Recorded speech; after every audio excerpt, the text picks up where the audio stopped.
Slide 2. Masalah utama dalam kekristenan. Dan ini terjadi baik di dalam negeri maupun di luar negeri ya, sahabat-sahabat sekalian ya.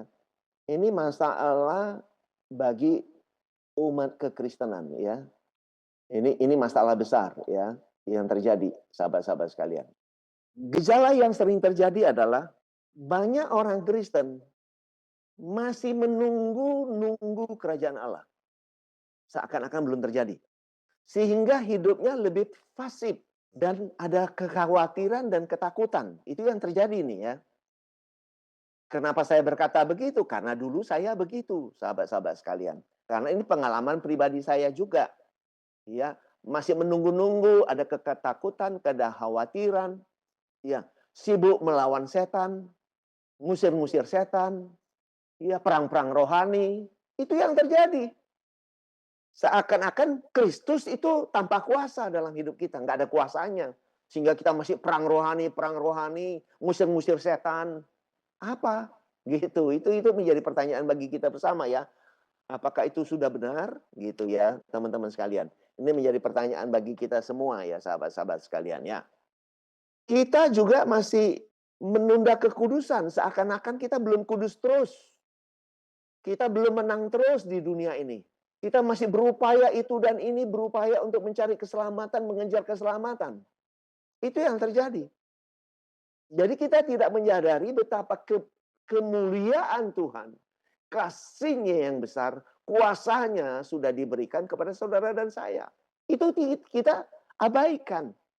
Tapi kita seakan-akan kita sedang berusaha untuk menggapai Tuhan, mencari Tuhan. Gitu yang terjadi.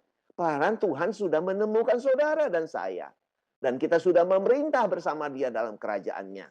Itu sesungguhnya sudah terjadi. Tetapi banyak pengajaran yang mengajarkan kita masih mengejar kekudusan.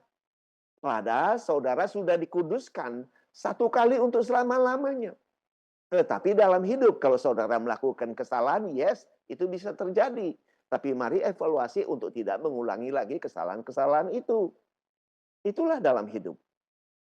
Nah, menjadi catatan bagi kita adalah, ya, mari kita bercermin, ya saudaraku sekalian, mari kita bercermin dan bukan saling menyalahkan satu dengan yang lain, tapi lebih kepada evaluasi dan menyelidiki, ya, dan menyelidiki hingga kita tersadarkan. Saudaraku, ini kata-kata penting.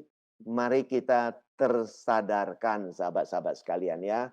Ini penting sekali. Jangan sampai kita hidup tanpa kesadaran. Ya, tanpa kesadaran.